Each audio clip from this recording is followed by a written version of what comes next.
clutching at my neck won't leave me alone.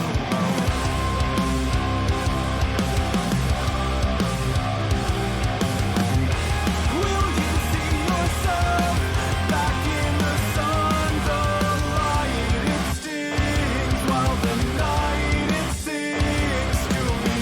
An abnormal hell, a story I can't tell, but they'll see the gift they've given to me. I could step aside, I could end this life, but this disease, it won't release, it won't be cured by the night. I guess I'm never coming back. Moment on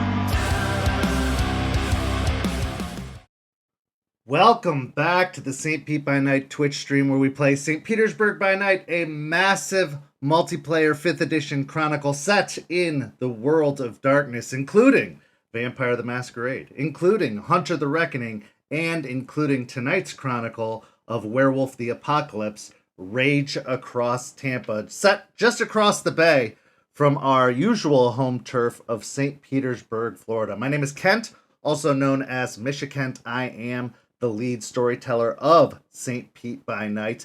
Don't go follow me on Misha Kent, though. Go follow St. Pete by Night on all social media. You can see a lot of it listed down below here. That's where you can stay up to date on all of the news about St. Pete by Night, as well as catch up on past episodes and see exclusive TikTok content and all kinds of additional features that make this game the wonderful, wild, wacky universe that it is. Speaking of that wacky universe, let's say hello to our players. Say hello, players, and introduce yourselves. Hey everybody, my name is Preston. I play Aiden Goodspeed of the Gale Stalkers Arun. Hi, everybody. I'm Champ, Champagne, CC Stardust, whatever you want to call me, doesn't matter. I will be playing Aspen Weiss, the Philodox of the Silverfangs. Hello, everybody. I'm Nori. I'll be playing Malicious Jester, the Galliard of the Black Furies. Hi everyone, I'm Simon. I'll be playing Joseph Ashspeaker, the Theurge from the Ghost Council. So, before we get caught up on our story so far, I'd like to take this opportunity.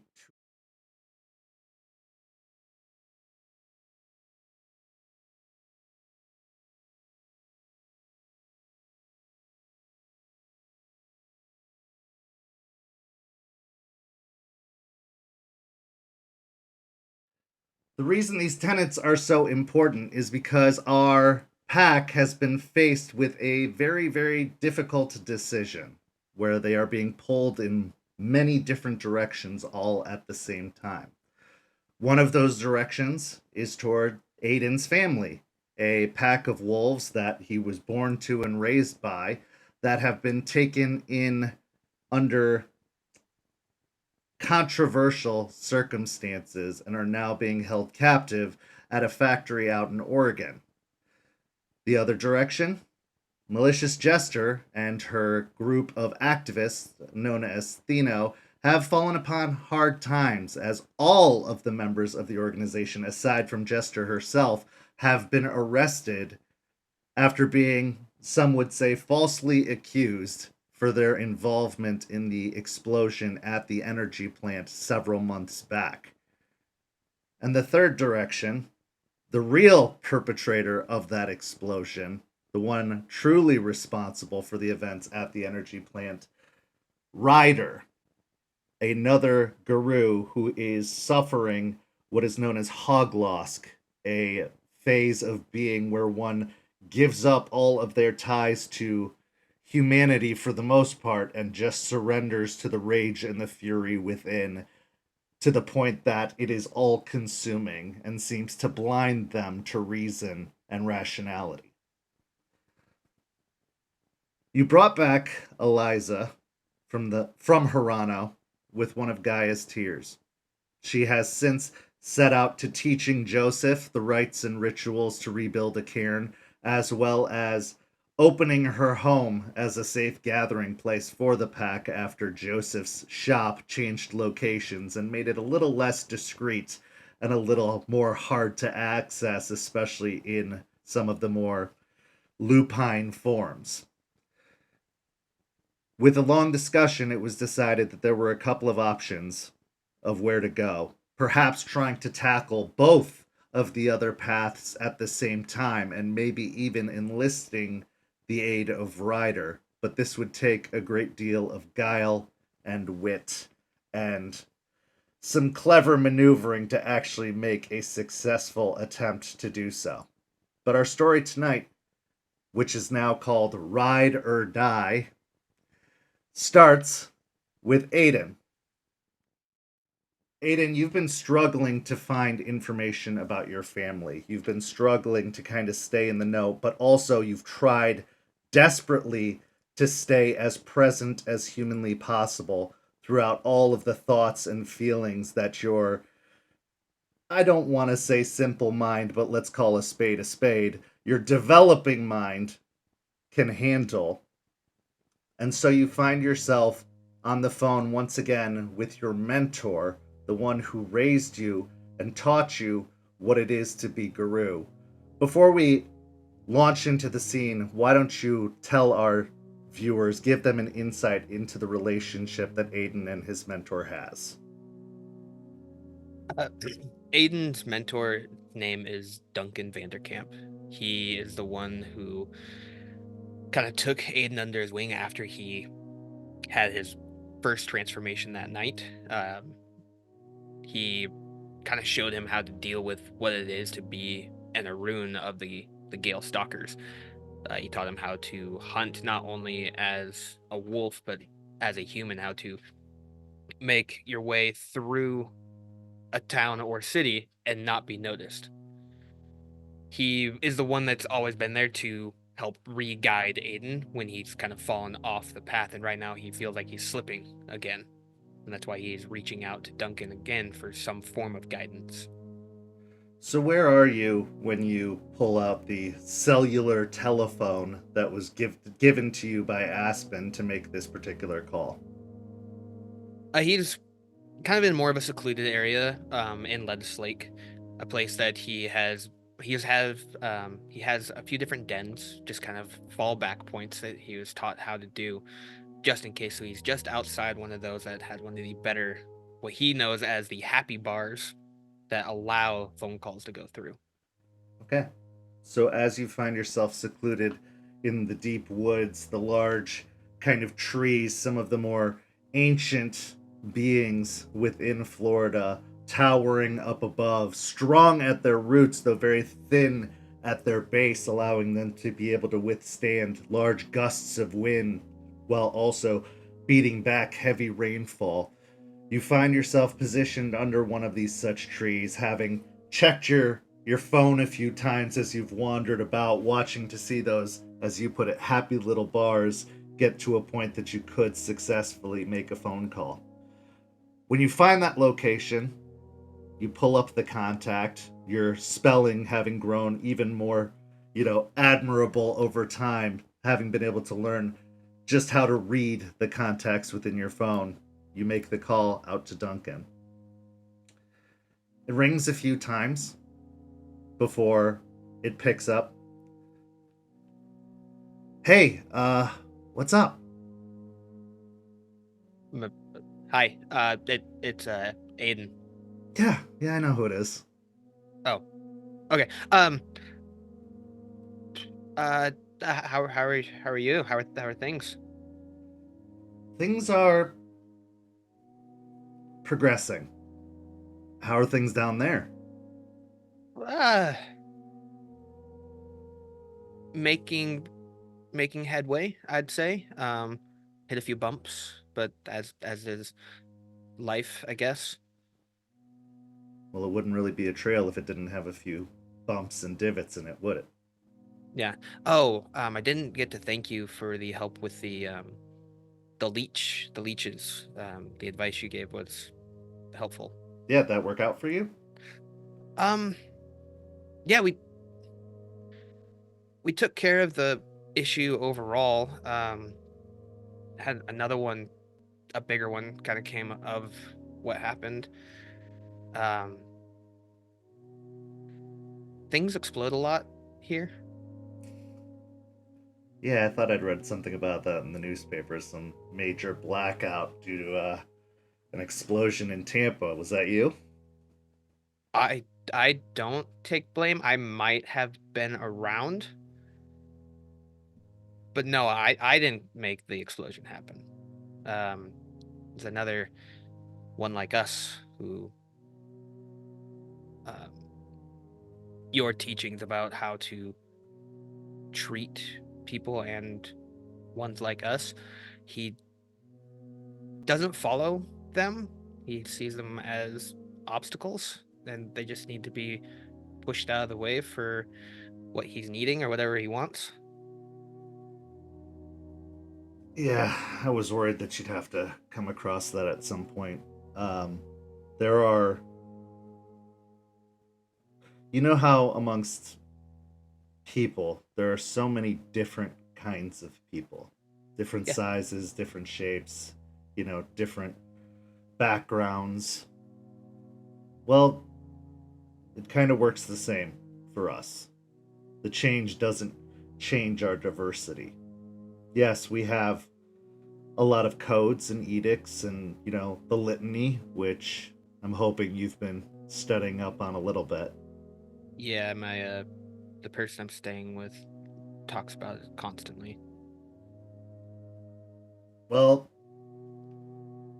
you have to remember that everyone's experience is different. A lot of guru out there have had it pretty rough. And a lot of them, or small pockets of them, have strayed from the nation and from the path. And, some go to fairly extreme measures. There's an entire group that just up and left, walked away from it all because they didn't believe that the nation was doing any good and that they had their own way of doing things that they thought would be more appropriate, when in truth it's just, it could be effective depending on your perspective, but it's damaging. It's damaging to what we're trying to do. And then there's another group that just seemingly gave up and walked away from all of it. So, yeah, you're going to meet all types. You're going to meet some that are a little more violent in their ways, some that are, a little more passive or seemingly passive. But if they're fighting for the cause, if their heart is truly in the right place, maybe they just need direction, guidance, or something to remind them of why we're doing what we're doing, what's so important about it, and why taking a sledgehammer to a glass house isn't going to solve anything. No, But but it that does make a cool house- sound though. It sure does. It sure does. But yeah, it can be difficult to deal with those types. And truth be told, you can't save some people. You can't save some guru. The damage is too severe, or it's been too long, or they don't even want to come back. They don't want to try again the way that they tried before. Frustration gets the better of them. And with those people, with those guru, you have to handle them very delicately, because they are not of reason anymore. They are just going to lash out and destroy anything they view as a threat. And when they have nothing holding them back, when their conscience is all but gone, they will throw everything they have at you. Their self-preservation, their caring for others or what they leave behind diminishes, goes away. And so they are going to come at you like a wildfire. And those are the most dangerous types of enemies, because if they have nothing stopping them, or nothing holding them back, or nothing making them consider consequences, they're not afraid of dying. They're not afraid of being hurt. So they have a much more reckless approach, which can be used to your advantage if you have to oppose them. But if they get a good enough hit in, the fight's already over. You know what I mean? Yeah, I remember your hits. Yeah, I remember how that goes. It's like a wolf being backed into a corner. They will fight with everything they have to get out of that corner. I'm sure you know that better than Yep. most.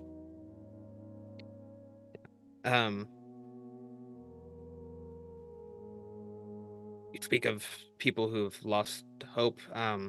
We made our way to the Umbra. That was interesting. First real kind of unguided trip, huh? It's kind of guided. Got a guide down here. Smart, like really smart. Name's Joseph. He got us in and got us out. He was having us go and kind of just showed us how to get in. We had to do like a song or something, but Right. it was Yeah. it was interesting. He's really into the leaf tea thing though. Oh, okay. You're painting a very vivid picture here. I'm gonna guess they're one of the speakers, the theurges.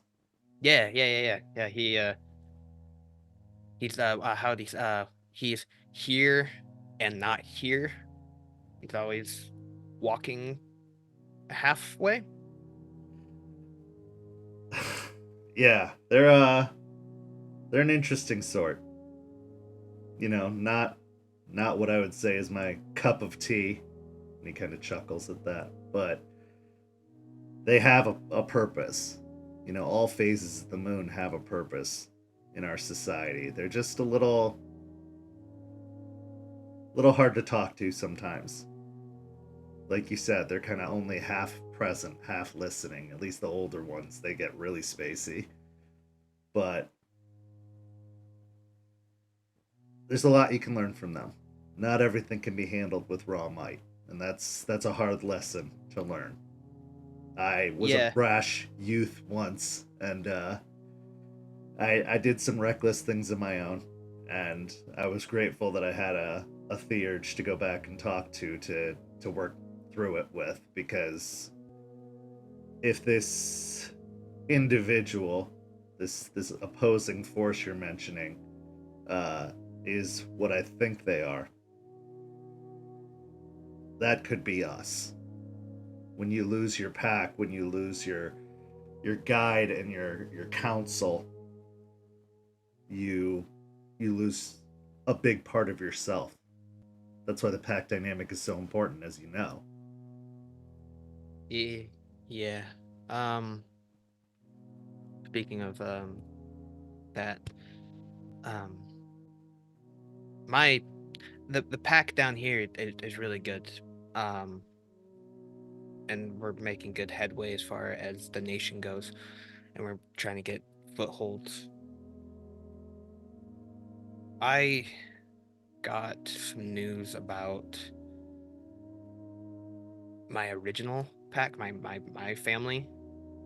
They're alive, but not in a good spot. There's a place back out west. They're being kept at a place that tests on the animals. Fuck. Yeah. Doug, I'm struggling as far as I don't want to lose another pack, but they were my original pack and now they're hurting. I know I need to stay here because that guy is reason and the pack here needs me. But that's family. That's part of me there. And That's actually why I called. I'm lost. I don't know where to go. I've talked to some of the people here, and they're helping me work through the feelings, but I can't get past the fact that the people are hurting my family back there, and that constant anger that we use for good.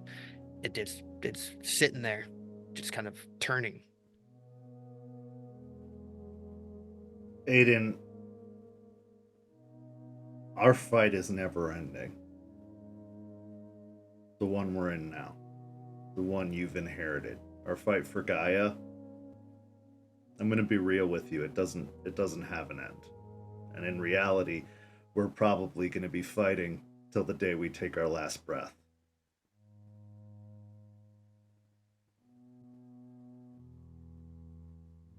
But I know how important it is to be reminded of what you're fighting for, what it all means. You can't forget where you came from, because that's as close to Gaia as any of us could have ever gotten before we turned. You were born into it.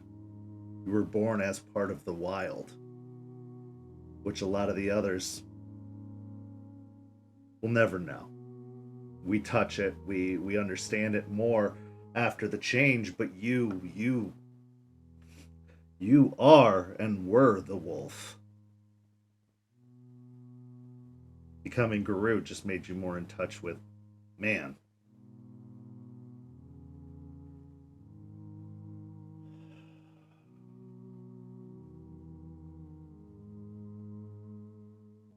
It's a very difficult position that you're in. And all the advice I could give you would be that, on one hand, the fight's not going anywhere. There's nothing to stop you from coming back out this way and finding your family. But also, your pack is your new family. Yeah. Do you happen to know where this place is?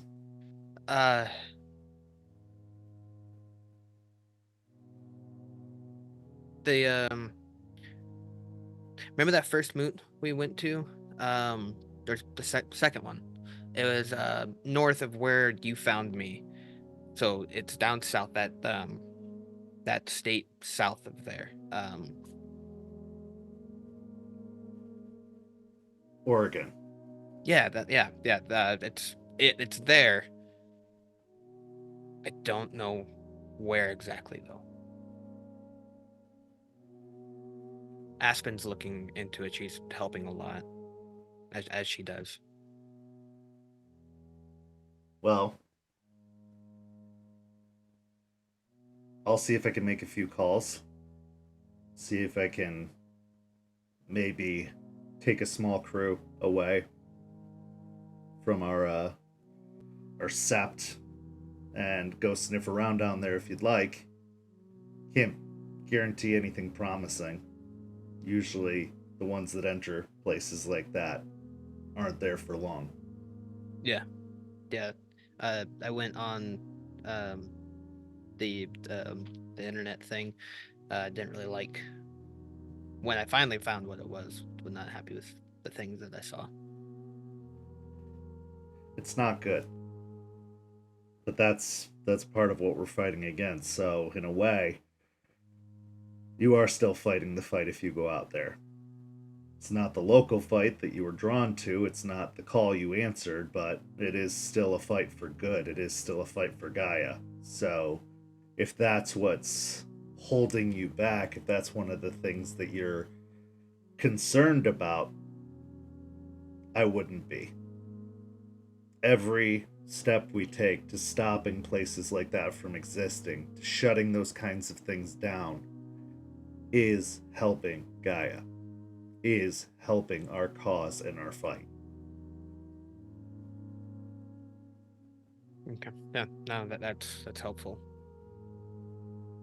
And Aspen wants to I said I was gonna head out there and take care of it, and Aspen wanted to come with, but oh, we've named her leader though. Interesting. Yeah, in the Umbra, we were in this big cement building, and she punched a hole through the ceiling. Yeah, it was nuts. We were fighting this dead wolf. A remnant. Yeah. I've heard Sure, of yeah, them. yeah. That thing hurts when it hit. That was not fun. Well, it's all the strength of the Guru, none of the heart. But no, she came down and she provided the moon to us because we didn't have it. And Aspen's the one you said was afraid of her wolf, right?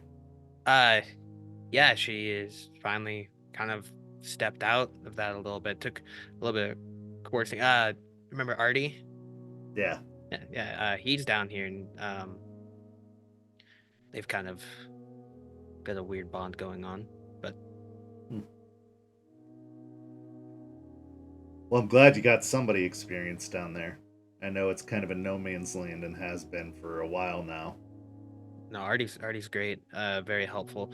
That what's it called? The Satan's thing where he says one thing of one side and then he contradicts himself but brings up another side of it. Can get a little annoying. Oh, that's a But- fucking ragabash for you. Yeah. Yeah, They love their double talk and devil's advocate. That's the That, word yeah. you're looking for. Yeah. Yeah, just say what you mean. Like I don't understand why the whole Well, they help you thing. see all sides. A theurge is going to help you see really strongly to Gaia's side of things. You know, a Galliard's gonna sing the songs of the past. They're gonna tell you the tales so that you don't forget the lessons that have already been learned, so that you can learn from the trials and errors of others. The Philodox, they have a code. They have the litany. They have a guiding force that kind of keeps them in the present, keeps them trying to push forward the cause, but trying to keep order to it. We're the battering rams. We're the muscle. We're the strength. And in the times of war, we take charge. But a good ragabash will help you see things you might not see yourself. You know, you can't always think with honor. You should act with honor. But you can't always think that your opponents are going to be honorable. Leeches, they're not honorable. In fact, most of the things that you're going to encounter aren't honorable. They're going to be deceitful, they're going to be devious, and they're going to do whatever it takes. They hide really good though. Man, I saw them. Like I was on them, and then I blinked, and they were behind me. Some of them do. Some ragabashes can do that too, to a certain degree. But the leeches, they have powers. Strange and unusual powers. I mean, the things you read in stories seem like they can barely touch it, the reality of it. I haven't encountered a lot, but I've heard enough songs and stories that definitely have raised the hairs on the back of my neck before, to say the very least. Yeah, there's 3 of them that after I talked to you, we found 3 of them and we took care of it. But then the explosion happened. Yeah, so what was the deal with that? The guy he was under the impression to go there and then stop the farm that was happening, that the leeches had. But once we went and took care of the issue and we were heading out, like with the leeches were done, they were gone. And the ones that were working with them were taken care of also. But we were leaving the building, and then the actual tall silo looking things, he just blew them up and then caused a huge blackout. Which we told him we didn't want to do, and he said he, like, okay, I won't. And then went and did it anyways. Seems a bit overkill, but Yeah, we took care of what we went there to do, but still blew up stuff.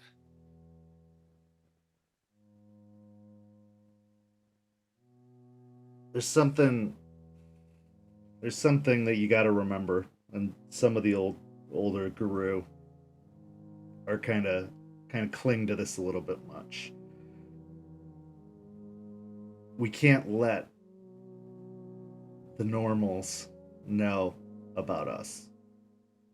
They wouldn't understand, they wouldn't perceive us, and worst of all, people are afraid of the things they don't know. Now, it's a lousy excuse, if you ask me, to get so reckless and destructive, but that's kind of one of the motivators for people like that. Leave no trace. Cover your tracks. Now, you could do so in much more subtle ways. Yeah. But I'm gonna tell you, kid, I've resorted to explosions in the past too. Sometimes you need something more final. And when you fight a war, sometimes you have to push a few boundaries. Now, I can't speak to the motivations of this particular individual. I can't say what they were thinking or why they did what they did. But,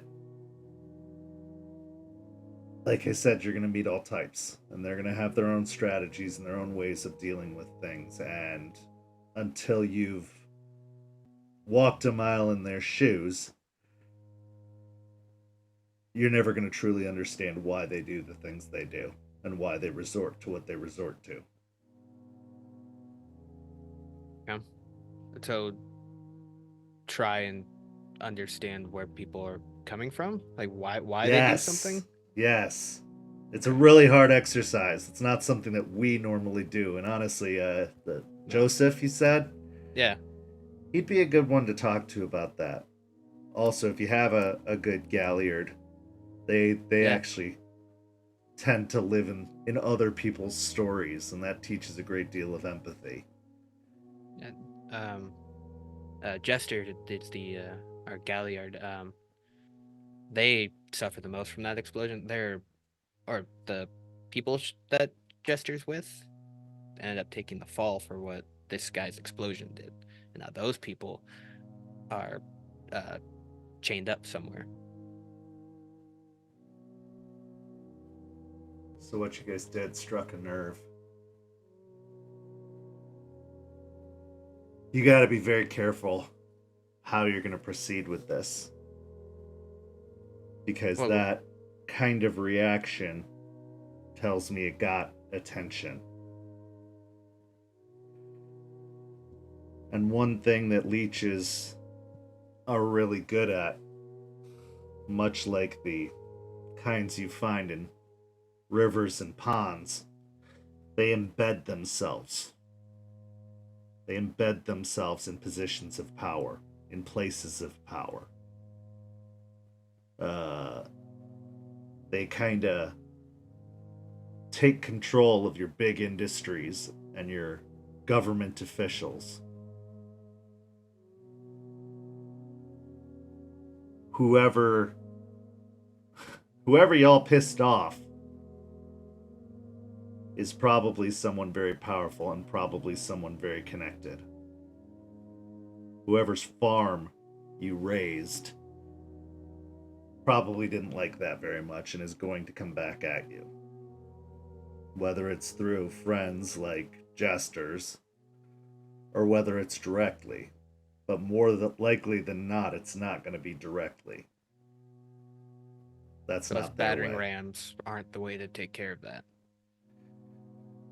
Well, if you know where you're aiming, That's you fair. know what you're headed towards, yeah. A good battering ram will break any wall that's in your path, but if there's anything I'm sure you've come to learn about being among the humans, there's a lot of walls and a lot Yeah, more beyond those walls. And the more noise you make, the more destructive you are, the more attention it gains. And the more that attention can be used against you. okay. Yeah, they're Aspen and Jester, they're working on something to try and do it more quietly. Artie's he's stepping in. He said he could do something with the computer. It's good. But you gotta stay ready. They've got strong ones too. They don't just disappear, but they can be extremely fast and extremely strong. Maybe even rivaling our own strength, some of them. So while it's not an ideal situation for Guru like us, well, we would rather just go breaking down the wall and destroying anything that stands in the way. It sounds like this is their fight for now. Yeah. But as long as we're ready, as long as you're ready, you can spring into action when it becomes your fight. If it becomes your fight. Well, if it involves the pack, it's my fight. Yeah. But yeah, if you don't mind sending people to Oregon just to see what you can find out, I'd appreciate it. Yeah, I'll see what it can do. I'll try to send some people down that way. Maybe if I can even get away myself, I'll lead them because I have a vested interest in this particular one. But I'll let you know what I find out. I'll have the phone with me, so Yeah. Don't be afraid to call when you're having issues like this. It's not easy in the first several years after the change. There's a lot of things to adjust to, and even more so coming from where you're coming from, where all of this is kind of new. All of this trickery and subterfuge, all of this complicated nonsense. It makes it even more difficult, but trust your instincts. You know what you know. You know a dangerous situation when you see it. You know when to proceed with caution and when to go charging in headlong. Your instincts are sharper than any humans, so trust them. The rules are the same, the scenery is different. That's all it is. Alright. Yeah. I can do that. Thanks, Duncan. Always a big help. I'm always here for you. I know I can't be there, which I'm sure would be preferable, but That would be a huge help if you could do that. That'd be great. well, we got our own fights up here, unfortunately. Our I own understand. problems, but I'm with you in spirit. And if you need anything, as I said, I'm always just a phone call away. Yeah. Thank you. But yeah, I look forward to the update. Sounds good. It's the red button, right? The red button will hang up, yeah. Okay. All right. I'm gonna push it, and he'll just. And with that, with a few more thoughts on Aiden's mind, a lot more to consider, we transition to Jester and Aspen, who find themselves in Artie's studio apartment in downtown Tampa. It's a lot cleaner than many would expect after Jester's been a resident in Artie's presence for a good deal of time.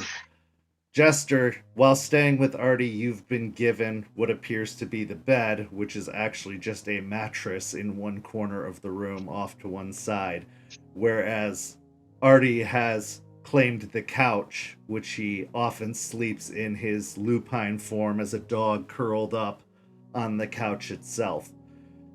The primary highlight of this particular apartment is twofold. One, the massive computer setup that seems to be tucked away in one corner and dominating the majority of the wall it's up against has 3 monitors splayed out, what looks to be a series of computer decks kind of positioned alongside and underneath the desk, including several external hard drives which seem to be set up along the desk surface itself.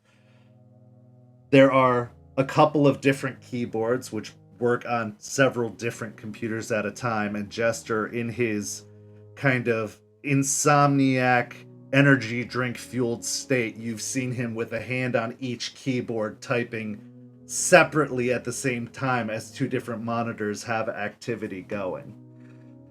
The other feature is the vending machine, which seems to be positioned in the kitchen where a refrigerator normally is, even though it looks like a small chest fridge has been kind of positioned in that Jester has been keeping stocked with groceries. But the vending machine itself seems to be an old energy drink vending machine with several buttons lining down the side, and it looks like that some sort of kind of like connector has been broken into and hacked that doesn't require any money to be distributed for cans to drop out of it. Here is where we find the 3 of you, Artie, Jester, and Aspen, sitting and having a conversation. Artie is at his desk chair, which has turned around to face the 2 of you. Aspen and Jester, you are sitting on the couch. Aspen, you absolutely now have dog fur, or more appropriately, wolf fur, clinging to your clothing as you unknowingly sat in the spot where Artie often tends to curl up and sleep. So, Ryder, right? That's what we're talking about, Ryder? Yeah, I could use some help on what to say.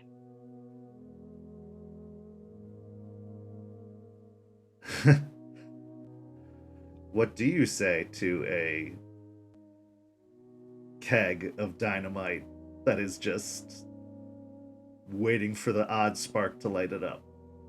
Yeah, I kind of feel like being truthful and saying you fucked me and not in the good way is probably not the best way to go about it. It's an option. It's definitely an option. You could find a more diplomatic way of saying that. Absolutely. Having know concerns for your friends might, pull something from him. I don't know if he's completely gone completely, but From the way I sounded, it sounded like he doesn't even care about his own people, much less somebody else's. also true. Yeah. I had some ideas of saying basically your actions put me in hot water and I'm unable to move around like I should be able to due to the fact that the spotlight's been put on me.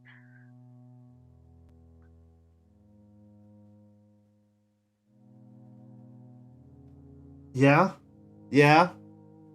I think that's a place to get to, but I wouldn't necessarily start with that. Even if it is a softer accusation, it's still an accusation. I mean... And that's my problem, because I think I'm too close to this, because I can't. Everything I think of, I can't start without accusing him.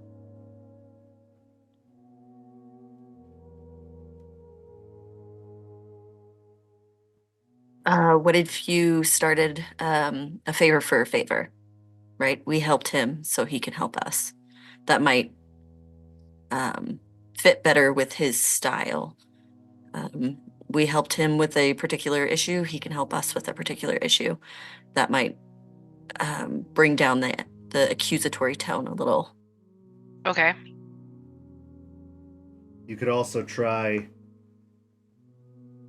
bribing him or convincing him of the benefit of having your people out, of what it could do for all of us and for what we're doing, that they're better on the outside than the inside. You know, make it seem like it's going to be a good thing for him. You know, trying to, I mean, yes, the debt angle is a good way to go, and I definitely think that's worth keeping in the conversation if he doesn't take to the idea of how this is beneficial, how this is going to work for the better. Right. And I guess based off of what you had previously said, that he doesn't seem to care for humans, you could talk about them more, I know you don't want to, but more as utility than as emotion. Okay.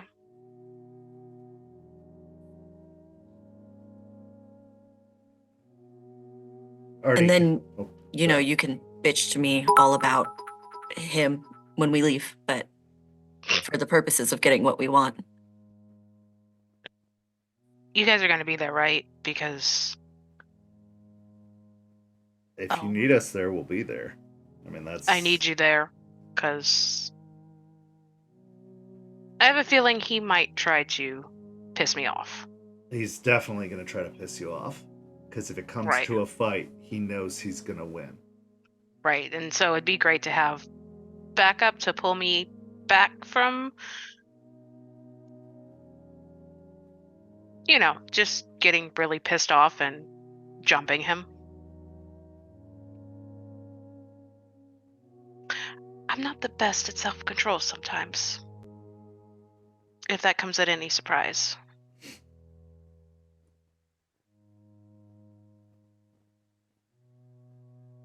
I You're a know, beacon of composure. Go ahead, Artie.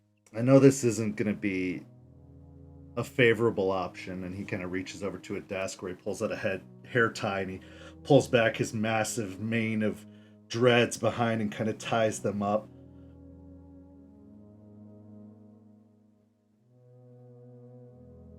What if you play like it doesn't really matter to you, but that it's like Aspen was saying, you assets. lost one of your tools, you lost an asset. If you come at it, like, how would he come about this? If he were in your position, what do you think he'd do? I mean, yeah, he's a one-man wrecking machine, but like, he couldn't have pulled what he pulled at the energy plant without his guys. He needed Right. them to be able to plant those explosives, so they have to mean something. So come at it at the use that they have. Yeah. He doesn't need to know what you feel. In fact, I guarantee he doesn't care what you feel. Okay.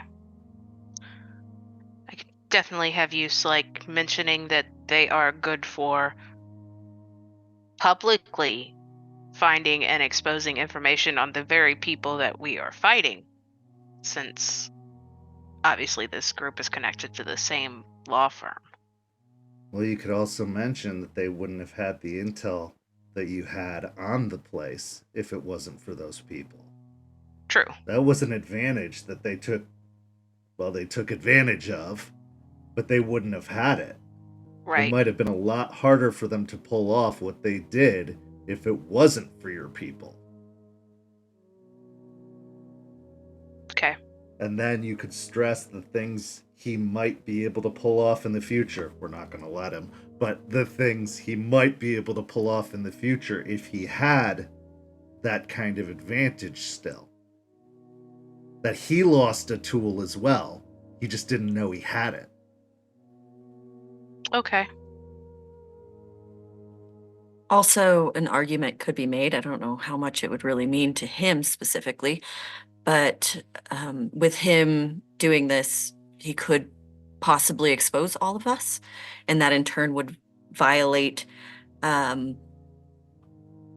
cairn in a roundabout way, which would be breaking litany, but I don't know how much he actually cares about litany. Or I could bring up that if it does expose all of us, he's going to be alone again. Also, he doesn't know that there's a cairn again. Exactly. Like, think about it that way.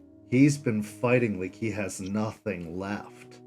He even Right. said it himself. Everyone left or everyone died.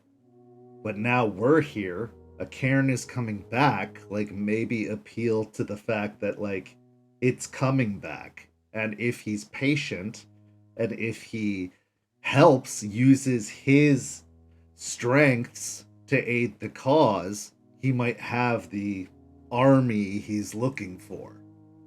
But he can't have that army if he gets us all killed, or if he, you know, continues fighting this reckless way that he's been fighting. Right.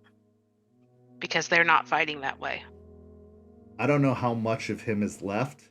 I don't know what strings might still be keeping him from just losing it and tearing everything apart, but there's something there, or else he'd be dead, or we'd have been found out, or it would have been a lost cause.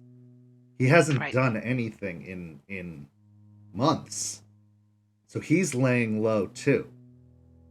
And he wouldn't do that if he didn't have something he was protecting, some kind of advantage he was seeking.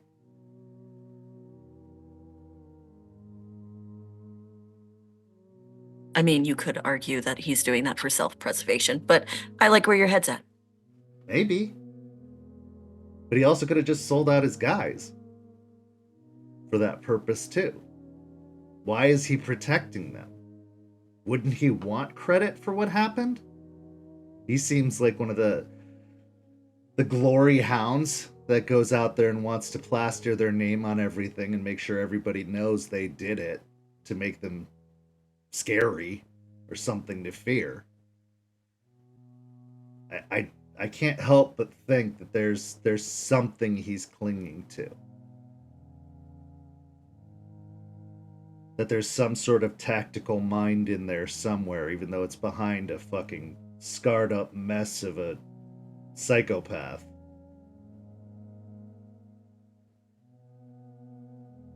He's a tool too, in all forms of the word.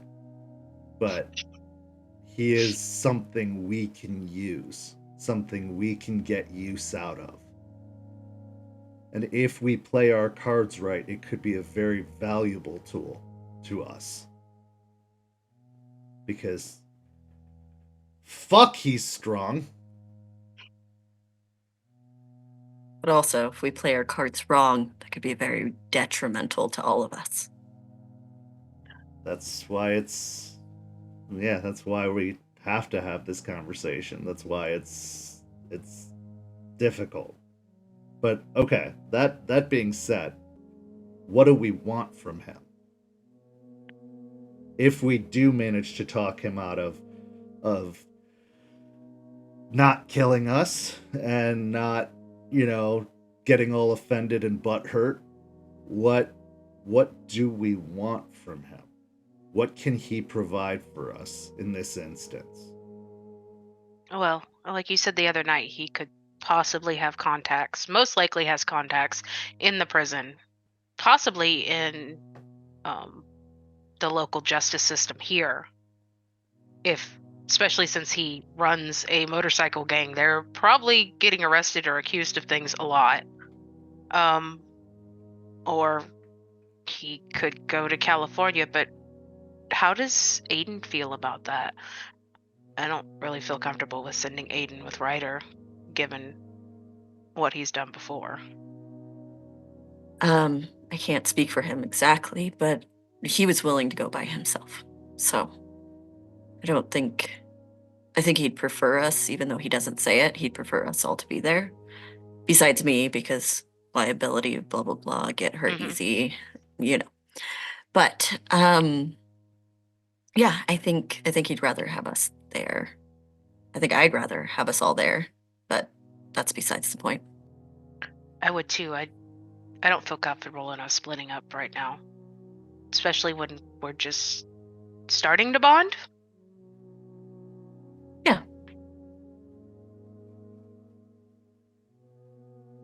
Yeah, I don't know though, because like, can we really afford to leave this place? Like, yeah, the old lady said, like, how much worse could it get? But it's already worse. That explosion raised some hackles. It got a response. So even if they don't know it's us, they know there's something to investigate here. That's why they're having this trial. That's why they're holding your friends. That's why they're doing all this. They could have pushed the trial forward. I mean, I did a little bit of research, and he kind of gestures to a few monitors where you can see some PDFs of law textbooks and like previous case files kind of brought up. They could have already tried and convicted them, but they haven't. They've been holding them. They're waiting like bait. That also No. could be a tactic for them to get information from them to get Jester, as a plea deal. So they could be working that angle as well. You don't know.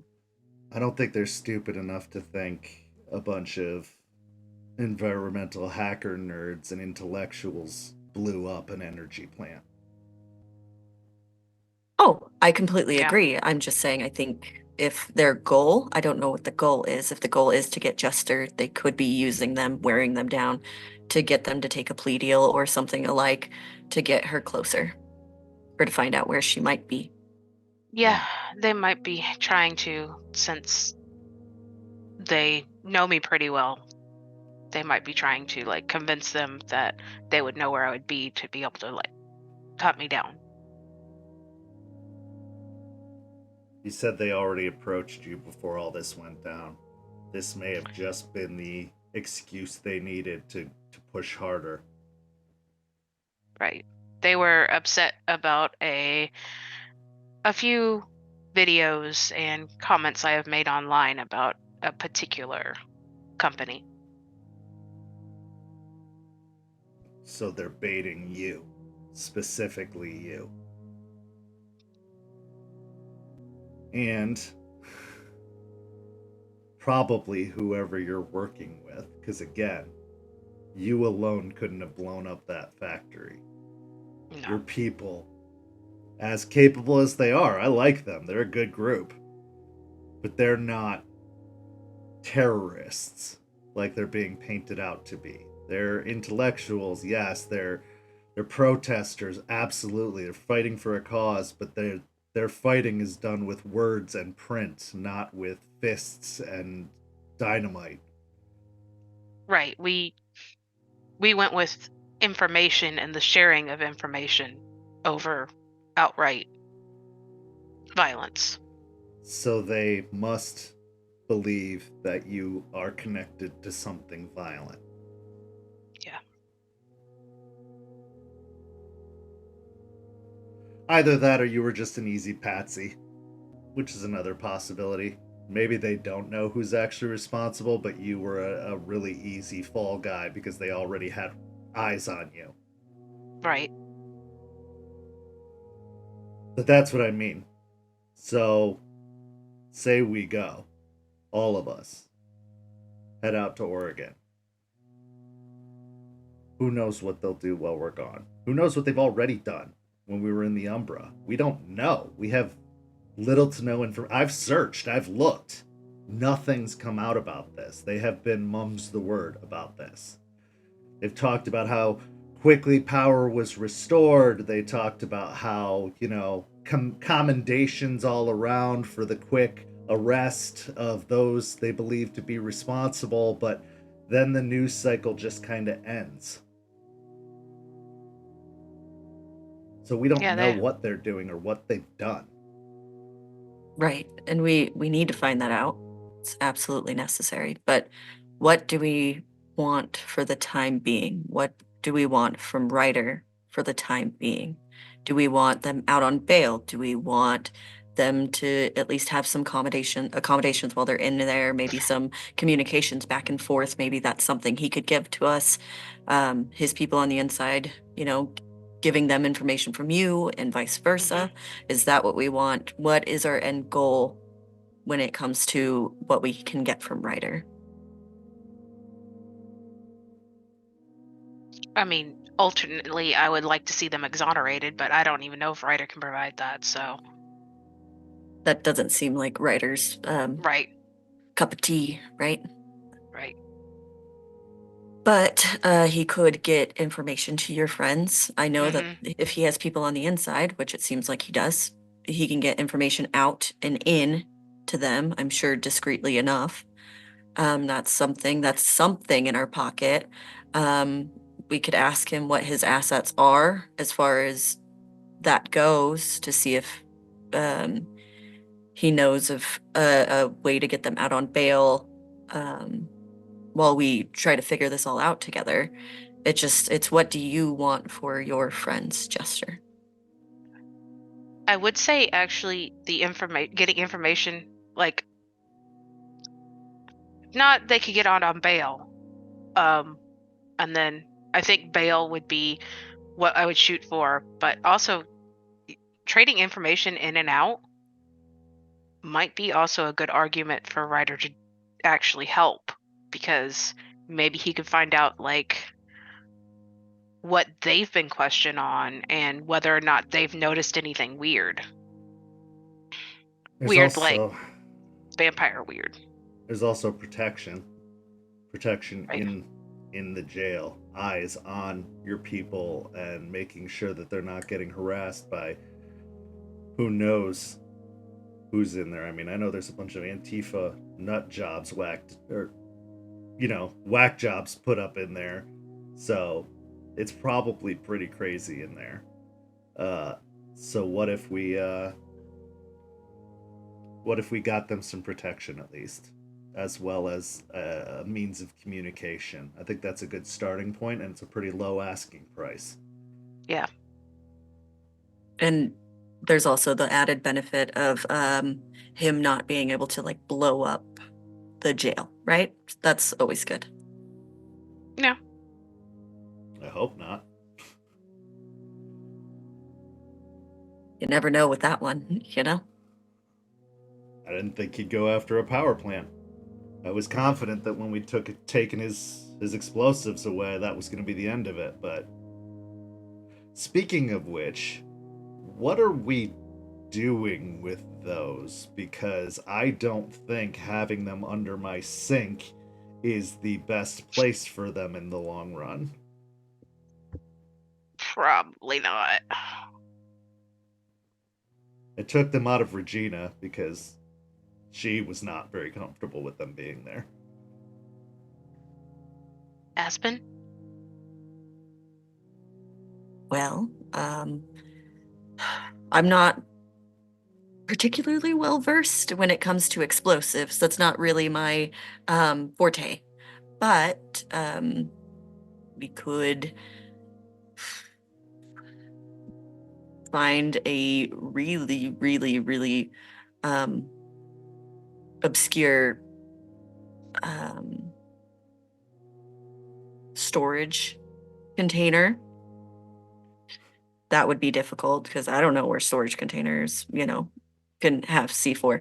I don't really know how to get rid of C4 just in general, and I don't think it's particularly a good thing that it's under a sink. And I don't want to take care of them because I have a puppy that likes to run around and get into things. So Try sleeping 15 feet away from them every night. It's not good sleep you're getting.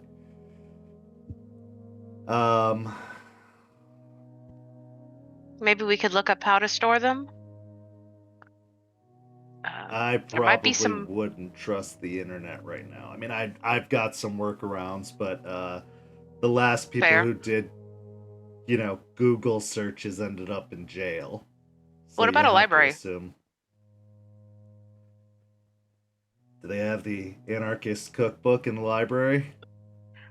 No, but they might have like war books in the library and might know how. I have no idea. I don't deal with this at all.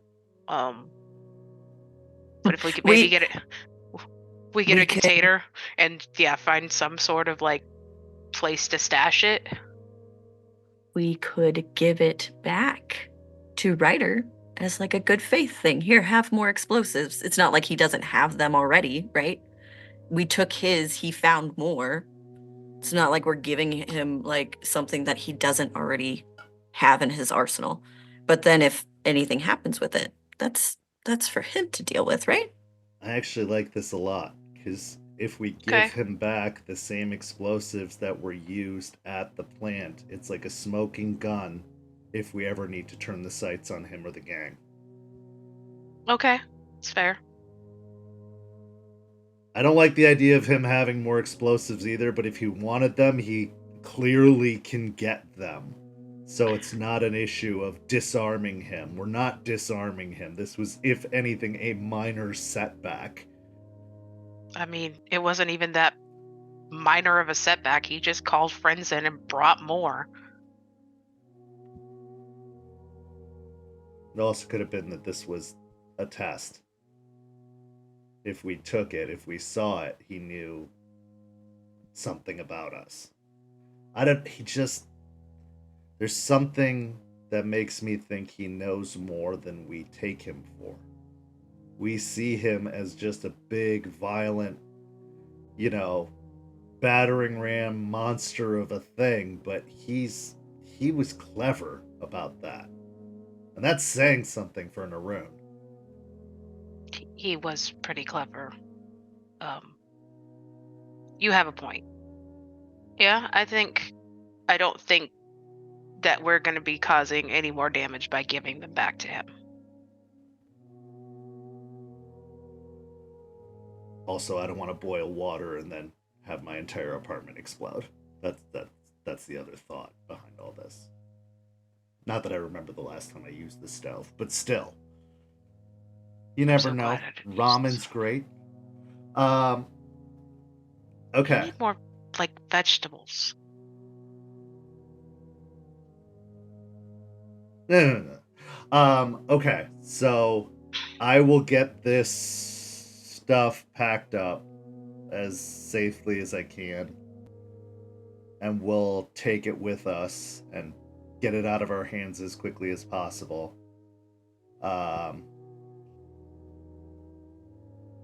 So we're gonna go in.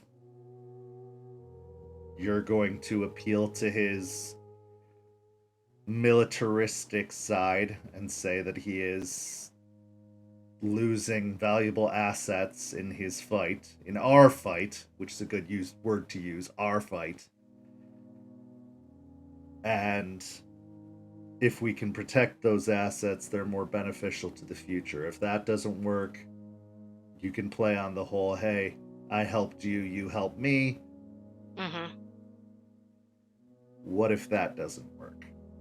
Well, there's the also bringing up the cairn, because if he knows that there's a cairn, then maybe that might sway him in a direction. If that doesn't work, I think we cut our losses. Really, we do what we can, and if he's not willing to budge, I don't want to be indebted. I don't want to have another thing on our plate because of a helpful thing, but it's too risky, Yeah, honestly, I think my last ditch effort, if he refuses their assets, they can be useful. And then we did you a favor, you owe us a favor. And if that doesn't work, pretty much it's like, if you can't stand with us, we can't stand with you, and you're on your own again. Okay. So we know that you are a potential to be triggered, but what about Aiden? What do you mean? Well, last time we were at Ryder's place, the two of them fought just because Ryder said, hey, you want to go a couple rounds? Well, He's probably going to say a lot worse shit than that if he's in a bad mood. What do we do about Aiden? well, as leader, I tell him no. And he submits, as per the litany.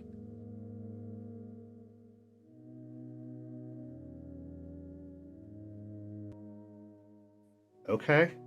And if we have issues, we'll cross that bridge when we get to it.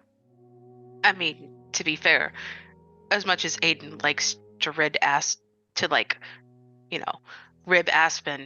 he also does follow her when she's like, no, do this. He does listen.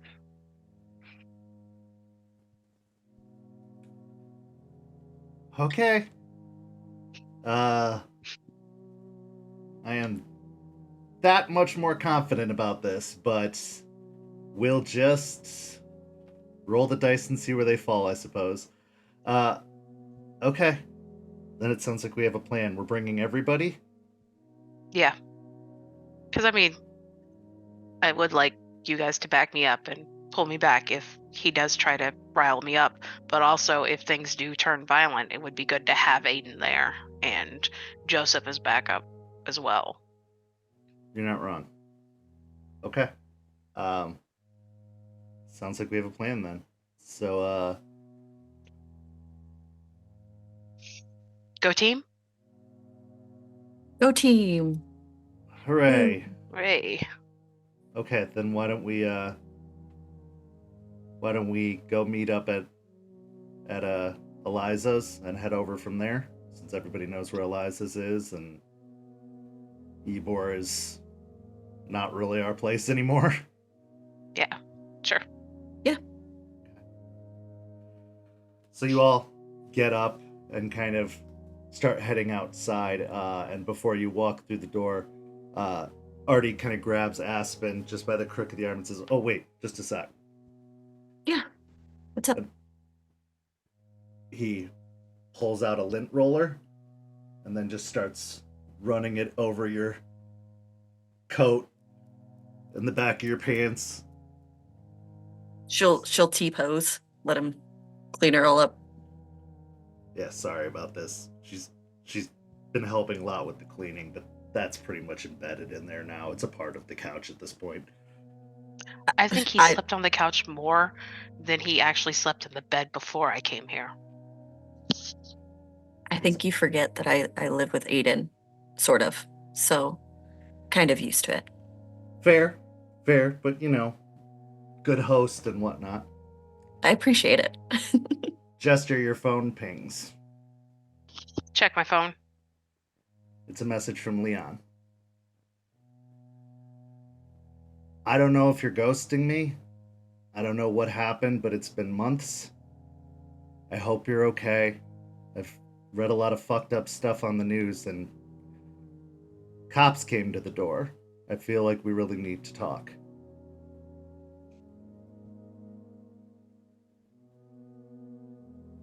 I'll close my phone. Are we ready? Yeah, let's go.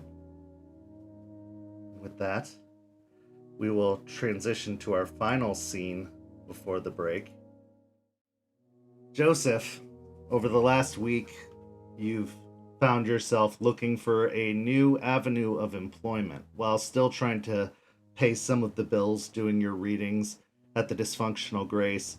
You also applied for a job as a groundskeeper at the Memorial Gardens, which is part cemetery, but also kind of a part sanctuary for lovers of nature, as well as the spirit known as Grandmother Willow.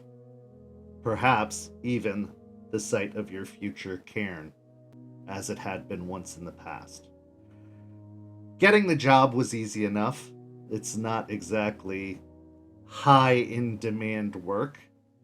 And while groundskeeping crews can be hired and brought in, they do need day-to-day staffing to at least keep up the appearances, to make sure and go through checking for trash and breaking up those who come in for a macabre makeout session. So, on this particular day, you have been given your uniform and you've already started your day-to-day tasks. It's a jumpsuit with the Memorial Gardens kind of logo stitched into it. Most of your coworkers do the bare minimum of what is required to get a paycheck. They also use it as a great excuse to, smoke pot behind some of the crypts further in the gardens. But you're starting to kind of get to know your coworkers, but they just seem to be more interested in other things and just doing what is necessary. What has been Joseph's primary focus with this job? What has he attempted to do, and what has he avoided while doing it? Because you know this isn't necessarily the most welcoming place for you. No. The main thing he'd be doing in the first days and weeks of being there is to obviously do the job, right? Go in, clean. But he would absolutely work on the outsides and slowly ingratiate himself inward, avoiding the site where Grandmother Willow is usually centered, like the big thick trees where her spirit is most strongly felt. Obviously, she's going to notice the moment he walks in, but he will keep his head low and respectful, and if prodded, will, while walking around, just quietly talking to whoever is listening, that's not his coworkers, be like, I'm here to do the work, to clean, to prepare, and to put you back where you belong. And basically keep his head down and just start working his way inward, making a very strong effort to actually do the job right. Would he use his sight at all during this process, or would he primarily stay present in the material and try to avoid? For the first week, absolutely not. He's not going to step across that boundary until he knows he's more welcome. Because even though he's only looking, you don't look in someone's windows without, you can't just walk by a house and stare in somebody's windows, and that's what that would be. He knows that he's tentatively allowed there. He knows he's not super welcome, so he's not going to step aside at that point. I'm sure he'll get the heebie-jeebies in places where it's thick, where it's troublesome, or he'll just get the vibe without actually, just this place looks like it's bad, and that's going to be a thing he's going to definitely want to be focused on. I think even non-Guru would feel, okay, this is not the best row of graves, so you get that raised hair. He's going to focus on keeping it polite and clean those areas. Okay, why don't you go ahead and give me a wits and awareness check for your first week of kind of working and cleaning up. It's a rather large piece of property, and it's definitely seen better days. It does get a pretty regular maintenance, but there's always those easy to miss places.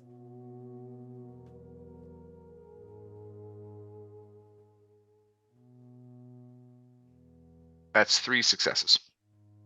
Okay, 3 successes. So you're doing a fairly thorough job. It takes time. You're kind of refamiliarizing yourself with the grounds under a new kind of lens that you're looking through of, I'm not just here because this is a powerful and important place. I'm here because it's more than that, and because it is a place in need of tending.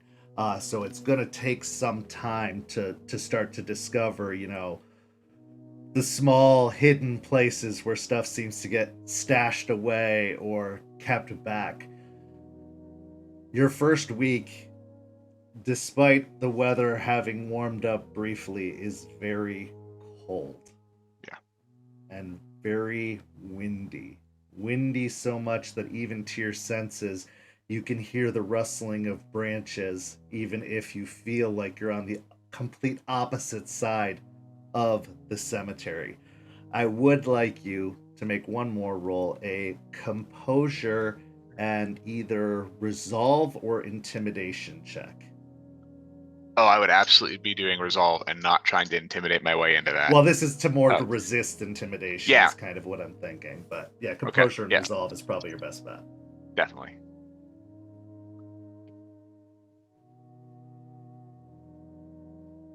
That's 2. 2. Okay. 2. It is uncomfortable, to say the very least. Every footfall feels like an intrusion. There are several times throughout the week, throughout your your first few days of work, that you feel that maybe this was a bad idea, but you try your best to push through it. Now the last roll I'd like you to make is a charisma and etiquette roll, Okay. as you are trying to keep a certain air about you despite the very jarring kind of surroundings. There's also an argument to be made for manipulation if charisma No, isn't your strong suit. I am more charismatic than I am Well, manipulative. there you go. Yeah. I got one success, not an absolute failure. 1 success. Okay, so it's a very unwelcoming atmosphere, but nothing Yeah. seems to physically bar you, even if spiritually you feel like everything is pushing you out. Everything is trying to get you away. Is there anything aside from your day-to-day tasks you'd like to attempt while in the grounds this first week? Yeah.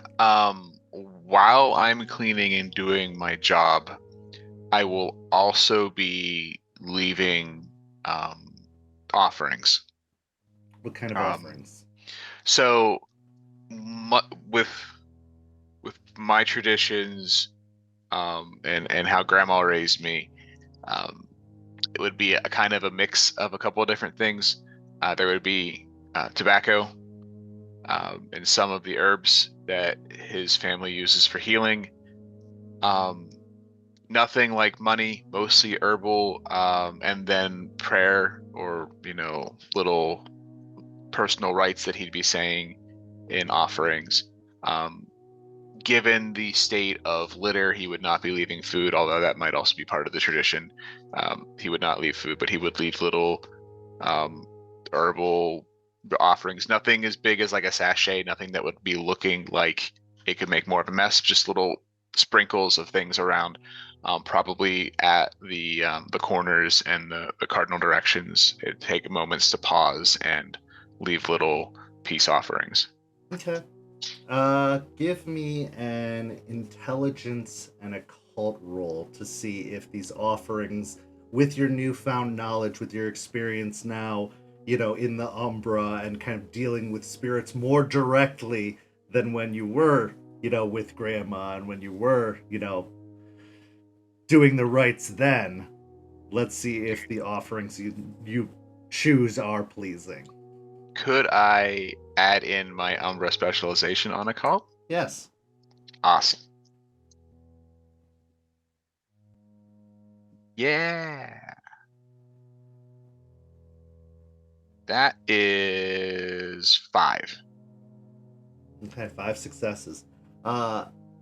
It started very cold, but by this last day, by the present day, you feel a warmth starting to grow, that the cold is starting to dissipate, and that the warmth is coming in. And it's not so much the weather related, as the winds still gust and the temperatures still drop, especially towards the evening hours. But you feel that push against you loosening ever so slightly, as it seems that your offerings have had some effect. Awesome.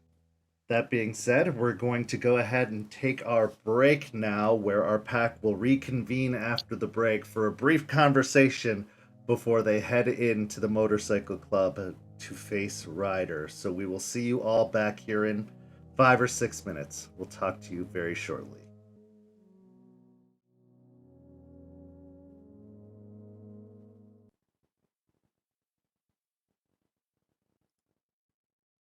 And we're back. We hope you had a good break, got a moment to stretch your legs and move about. I know our players did. So, before the break, a plan was hatched. Some work was put in at the cemetery, and Aiden received some much needed advice from his mentor across the country.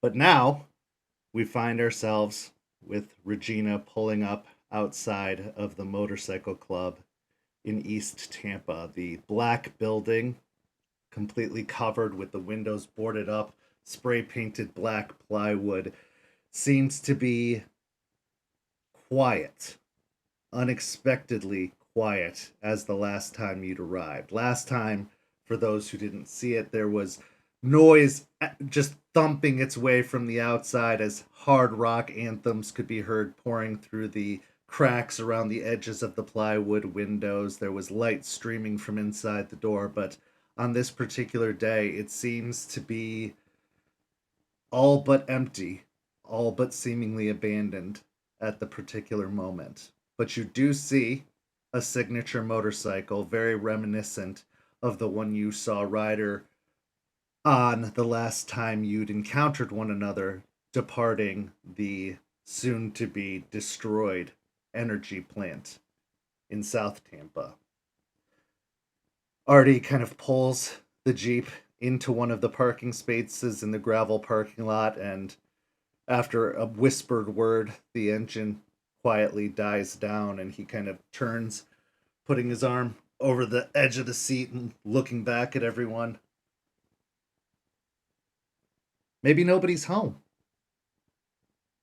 I can go take a look around real quick. He was being facetious. There's a motorcycle. A couple of Oh. things before we go in. Absolutely no violence unless provoked, unless attacked first. Absolutely no violence. We don't need more attention brought to us unless absolutely necessary. Are we all on the same page there? Yes. I don't Aiden? start fights. Oh, perfect. Are we on the same page? Define necessary. I said unless we are actively being ambushed or attacked, absolutely no violence.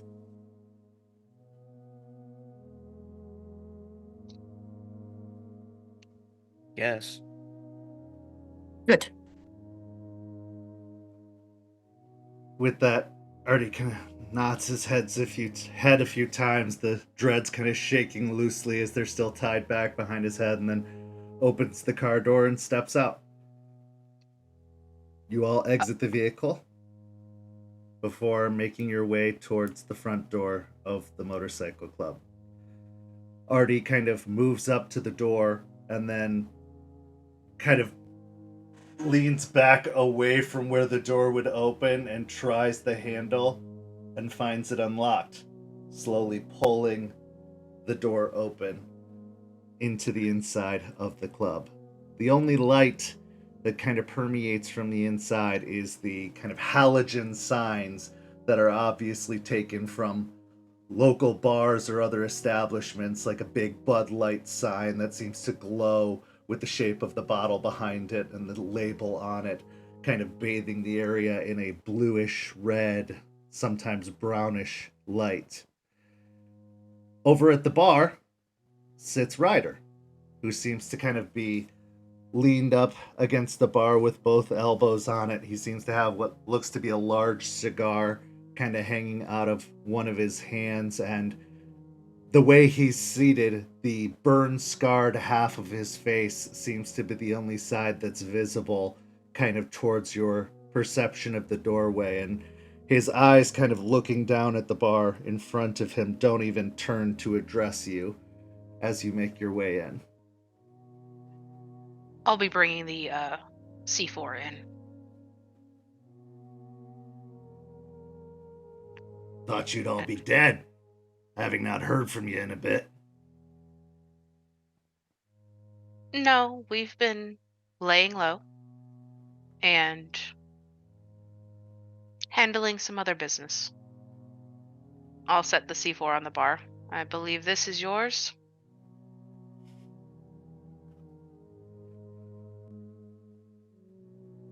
He kind of reaches a hand over, wearing just his motorcycle vest, his chest and his kind of burn-scarred side of his body showing as he reaches over and scoops the C4 and slowly drags it down the bar before putting it on the other side of the bar. So, you wanted to talk? Here I am. Is this a debriefing, I guess? A bit, yeah. I want to talk about the fallout that happened and what's for the future.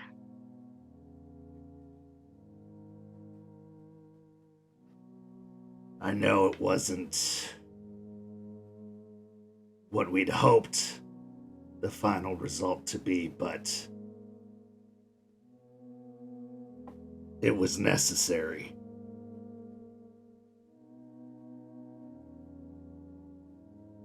But speak your mind, Jester. And he kind of kicks over a stool that's next to him, that it slides out, kind of wobbling a little bit on its legs as it slides out next to him. I'll catch it and scoot closer. I'll lean forward, resting my elbows on my knees. So, don't know how much you've kept up with the news, but the people that were arrested were my people. And they're not much use to me in jail. And they are actually pretty useful in what we do. They're environmentalists. They speak out against things that happen. They are able to get information. We got a lot of information for the power grid itself from them. Ryder kind of stands up on the rungs of the stool, reaching over behind the bar, and you can hear some ice kind of shuffling around as he slides open what looks to be a cooler beyond and pulls out a long-necked beer bottle before uncapping it and setting it on the bar next to him in front of you. I'll take a drink. So they were yours, huh? Yeah.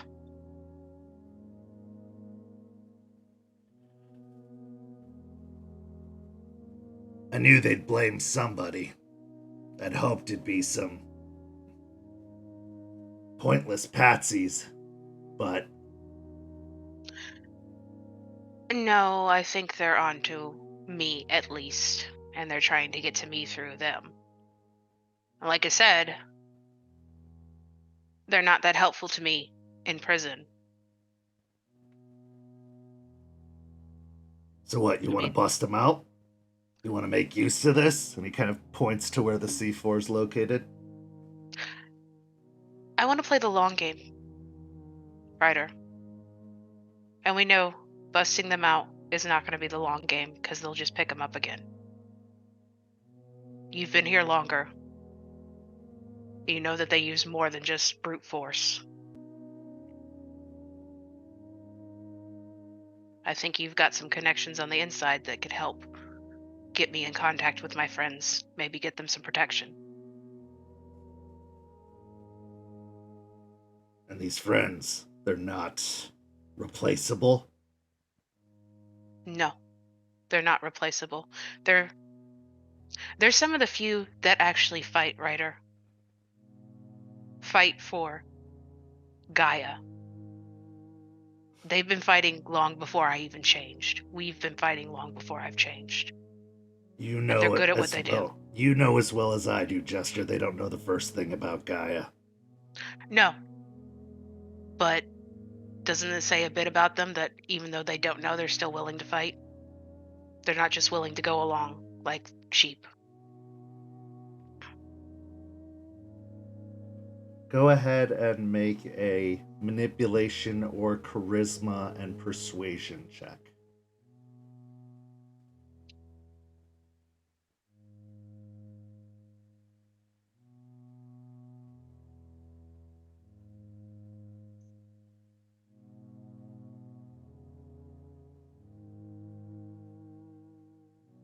I'm gonna spend a willpower.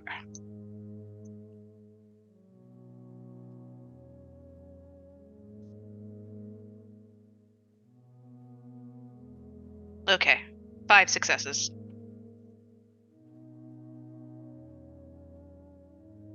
Yeah, 5.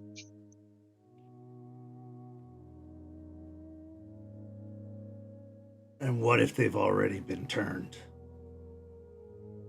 They've been in the leech's grasp for a long time, and I know those tricky fuckers can do some pretty messed up shit. What if you're just springing their trap or playing into their hand? I'd like to know that. How can I know if they've been turned?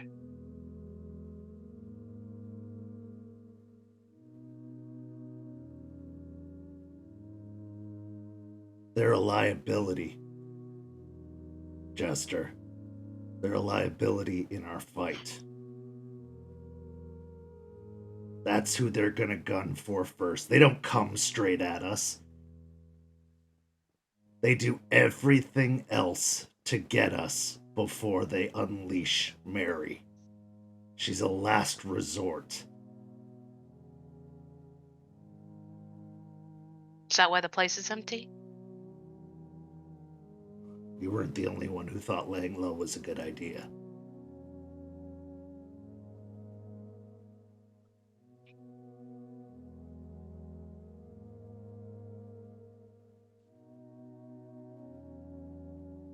Yeah. I got guys on the inside. Couple of people on some B&Es. One on murder. I know how to get to them.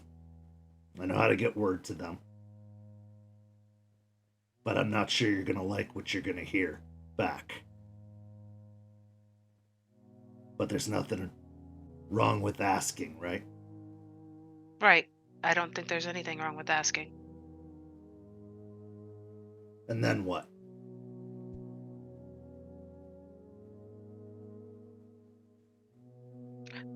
We're working on the legal way to get them out.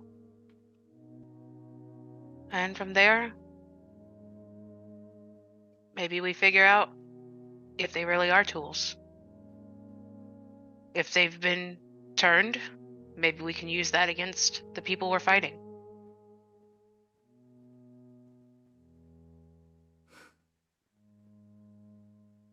Back when the nation was around, they believed in doing things the legal way too. Couple of bright-eyed, bushy-tailed guru thought there was a less violent way to handle things until they found out that the leeches own the courts. They own the law.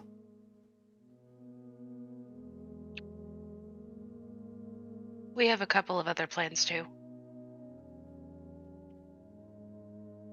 Like, Make them disappear. your And people no, I are don't the mean- leeches. My people, and I don't mean killing them. Make them just disappear from the area.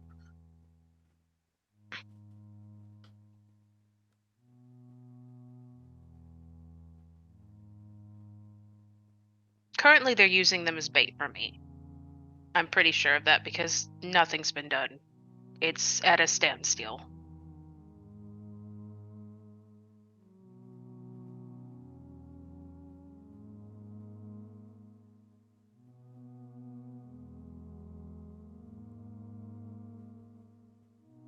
And you don't think you might be just doing exactly what they want? You're gonna have to show your face if you want to go about it the legal way. True. And maybe. But I'll glance at Aspen. I plan to get as prepared as we can possibly be.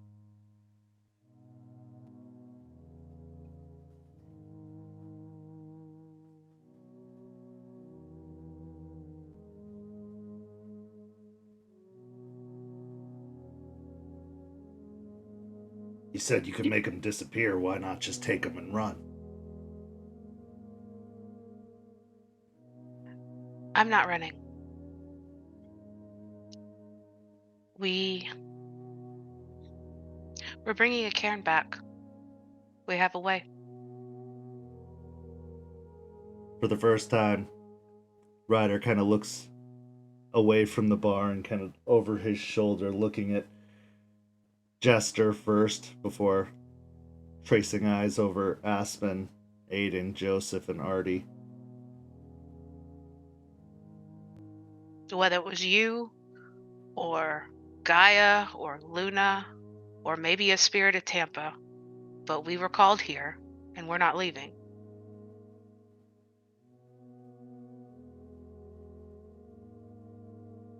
What if the spirits have been turned too? Some of them have. We fought some of them. We actually went into the Umbra. It's actually part of the laying low and business we've been dealing with. And in this business, you learned how to build a cairn? We got some information. From? Glance to Joseph. He's the expert on it. Yeah, I've been learning the right. Happened upon a resource to learn a bunch of rights.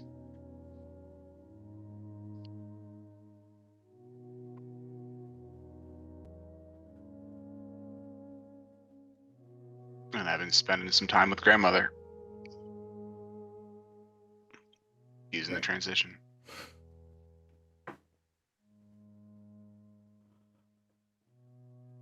Now, I've been all over this city, and I know before the lot of you arrived that there was only two who still called this place any semblance of home other than myself.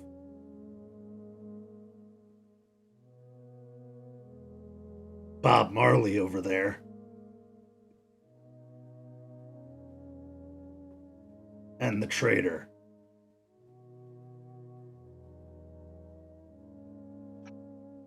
Now I know the kid's got moves when it comes to the streets and the internet, but he wouldn't know the first thing about building a cairn, so that means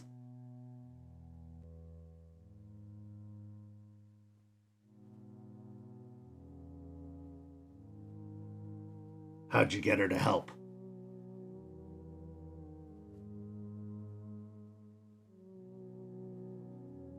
We reminded her of why we fight. And why do you fight? And don't give me the platitudes about Gaia's dying and the spirits cry for aid. Why do you fight? What is it to you? I fight because I have nothing left. You have friends. I do. But with all that's going on, that could be taken away quite easily. And I don't think any of us had a peaceful change, but I lost a lot because of it.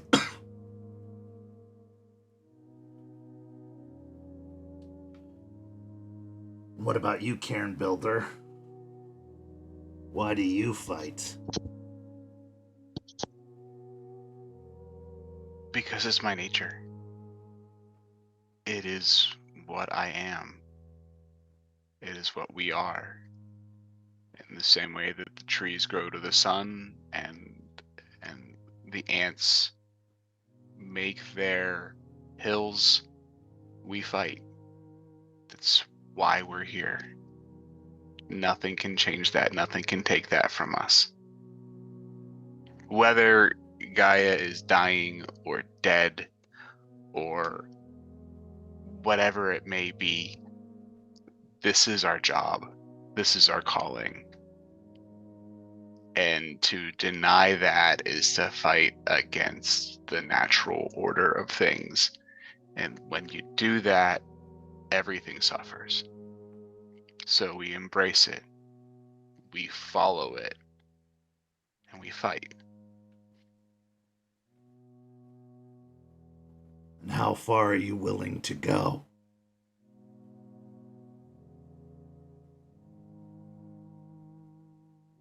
Well, we found out how deep the water under the ice rink is in the Umbra, and we've seen the scars of blood where water should be. Deeper, further. So you not only went into the Umbra, you went into the Umbra in town. Yeah, That must have been an utter shit show. we're here. All of us.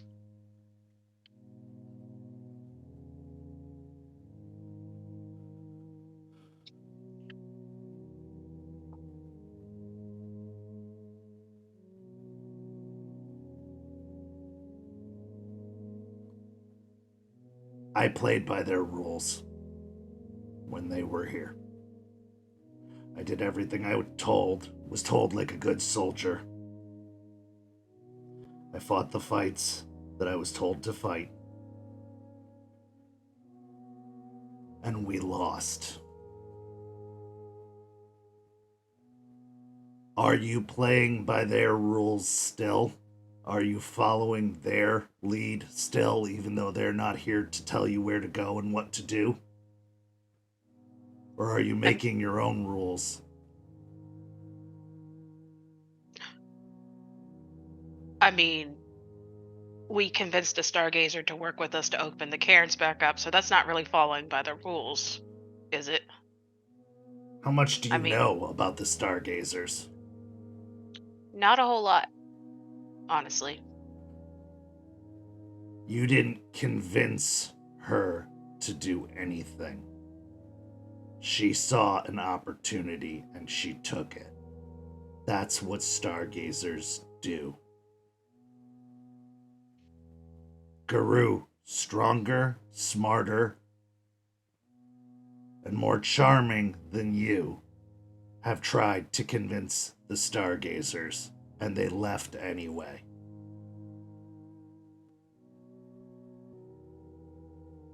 No offense, of course. You seem like a good upstanding sort, but they're tricksters. They're manipulators. They play by their rules, and their rules don't align with anything we can even begin to understand or comprehend. She's using you. Maybe. And the difference is we're using everybody. We do our jobs. We all find the tools we need to fight the fight. We all have our callings. You find the tools you need to fight your fight. We find the tools we need to fight the fight. We're all following our nature. If it works for us, it works for us. If we get a cairn going, it works for us.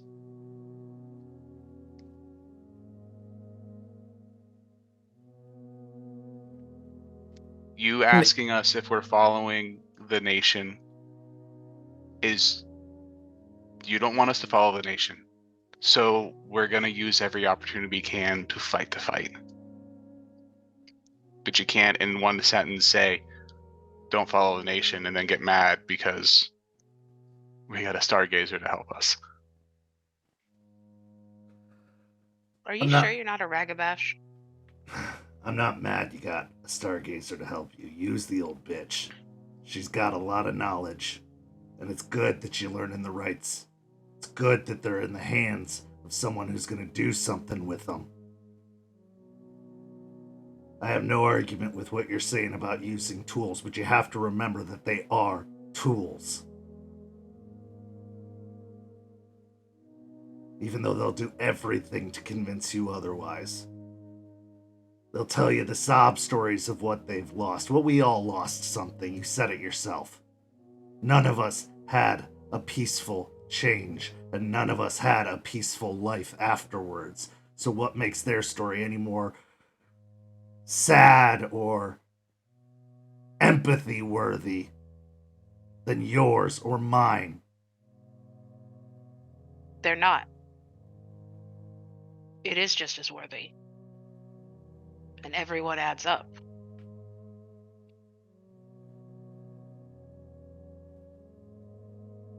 Yours is just as empathy worthy.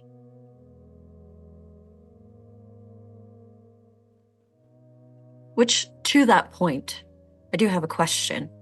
It doesn't seem your nature to lie low. Why now?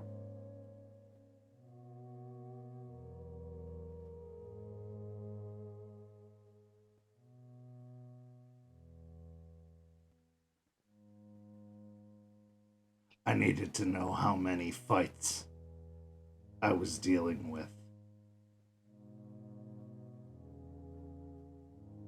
And do you know?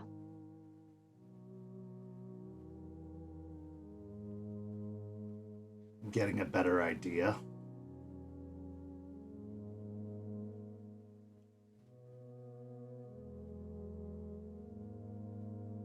I'll give you this. You helped me out when I asked for it. And again, I know it didn't end the way you'd like, but truth be told, very few of these conflicts are going to end a way you'll like. But you did what I asked of you. And you didn't come trying to burn down my place or rip out my throat afterwards. So yeah, I can get to your people. I can find out whether they've turned or not to the best of my ability. And I'll keep them safe while they're in there. It's the least I could do. Thanks.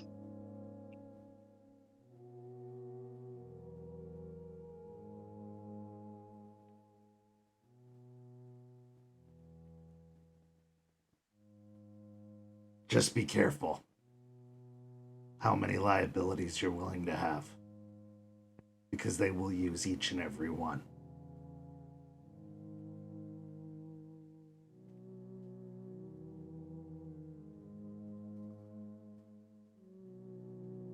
What about you, Scrappy?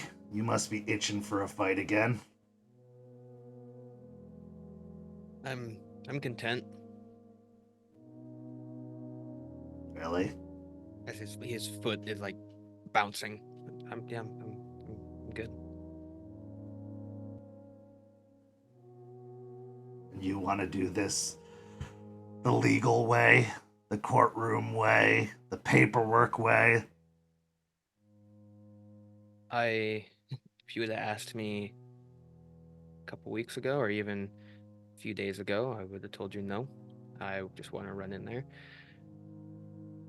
But I had a important phone call with someone who has been at this a lot longer than I have. And those of us in our situation, sometimes it's better for us to take that back seat and go in when we have to, better than making a bigger mess for everyone else to clean up.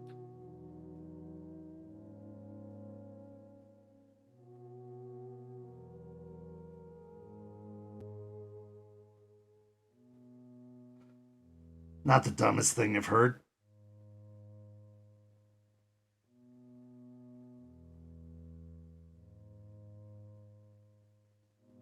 Okay. We'll play it your way for now.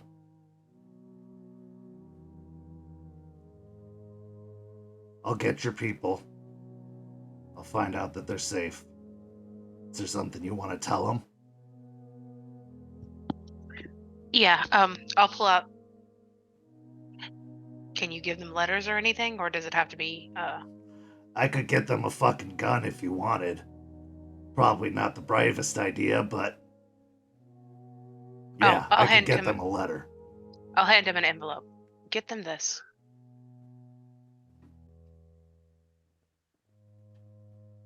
And where should I bring their response? Look to Aspen. You could bring it to Lettuce Lake. Or Artie, are you okay with him leaving letters in the Jeep? It's not really me you have to ask, but yeah, I suppose you could probably put something under the gas cap.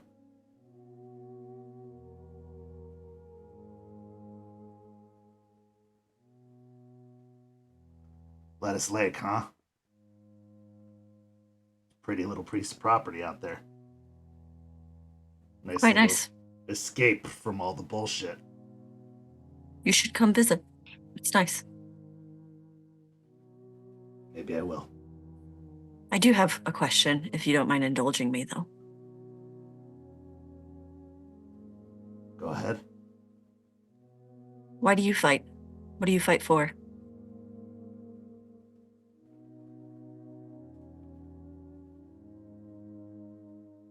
I fight for all the others who can't fight anymore.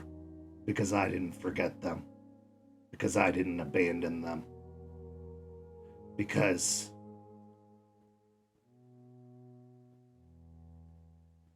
I don't believe their loss was in vain.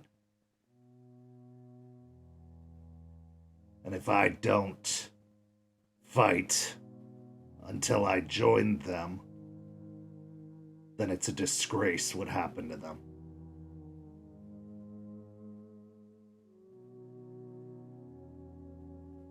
I know it's not really your style, but you're welcome to help us with the cairn.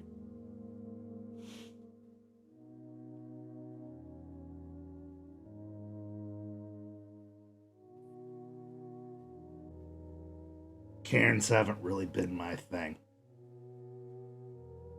I usually know where they are, and I keep other things from finding them.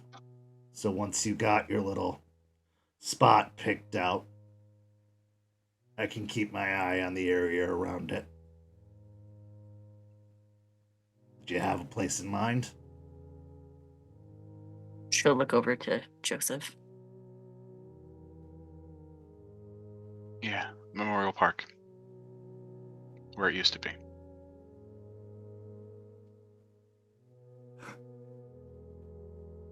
Walking on the literal graves of those who came before you.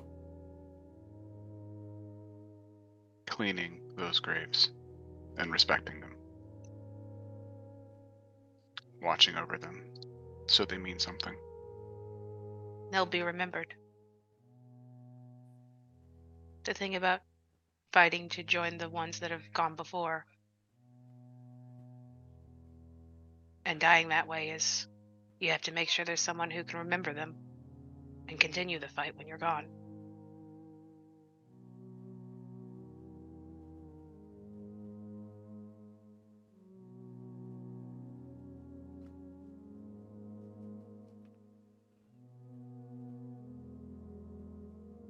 Alright. I'll have a response to you in a couple weeks. These things take time, and I gotta call back some of the boys to get them in the right hands, but I'll get them there. Understood. If you do, and he kind of looks down at Aiden's jostling knee, get a little bit twitchy, let me know. That little list we recovered gave me some interesting intelligence. Could use another strong wingman if you feel up for it. Yeah. I can reach out. Do you think that we could get a look at the list? Because I might be able to get more information. It's kind of my thing.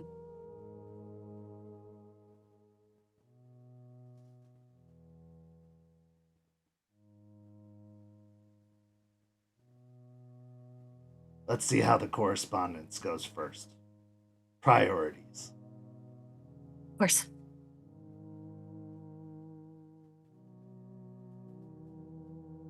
I fucking hate waiting. But you did me a solid.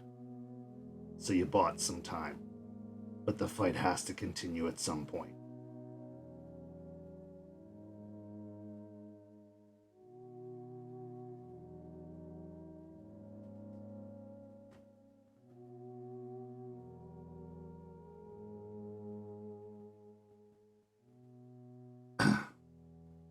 Anything else? Nope. Thanks for accommodating us. Appreciate the beer. We're still family. I might not be jumping up and giving y'all big hugs, because I was looking for a knife. But we're still one nation. Even if the politics of our nation are...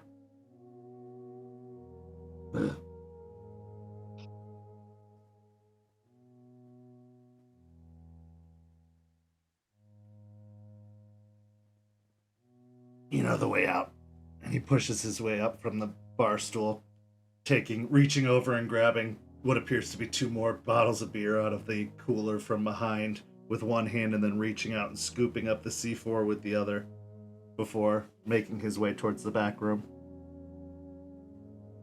One quick thing, and this isn't going to mean much of anything to you, but I just felt like it needed to be said.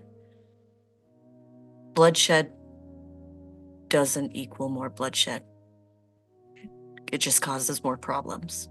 You don't fix a problem with a problem.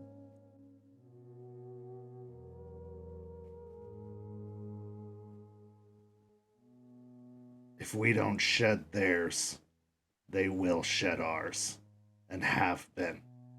Not just us, but the people that you're trying to protect. Sometimes the only answer is in blood. I didn't mean the leeches. I meant the innocents. And I know innocence is subjective to you, but it's not to me.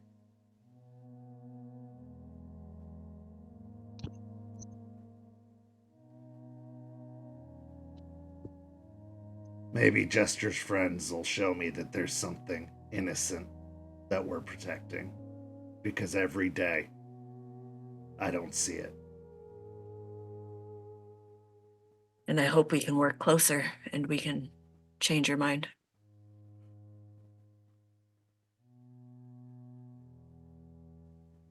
Baby steps, Silverfang. Baby steps. The smallest of baby steps, absolutely.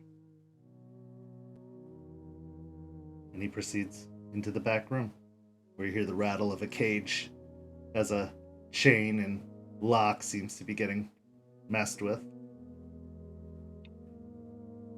And that's where we'll bring our session to a close this evening as our pack departs the motorcycle club, maybe getting the assistance that they want, but is it the assistance they need? That remains to be seen. Thank you so much for joining us here tonight. Thank you to these incredible, incredible players. Go check them out on social media. I've seen some pretty cool OC content coming out of our Arun. So go give them a follow and go follow that stuff. Go check out all of the other St. Pete programming we have here on the St. Pete by Night channel. We've got Don't Get Caught, our Anarch coterie, which is going through a bit of inner turmoil right now. The next episode of that airs on Thursday night at 11 p.m. Eastern. Also, check out After Dark on Saturdays at 9 p.m., where we pull back the curtain of St. Pete by Night and talk to the players, storytellers, and other movers and shakers in St. Pete, as well as the world of darkness as a whole. For all the players here at Rage Across Tampa, I'm Kent, also known as Michikent on social media. Go follow St. Pete by Night on all of our social media, and we will see you next week here on Rage Across Tampa. Have a good night, everybody.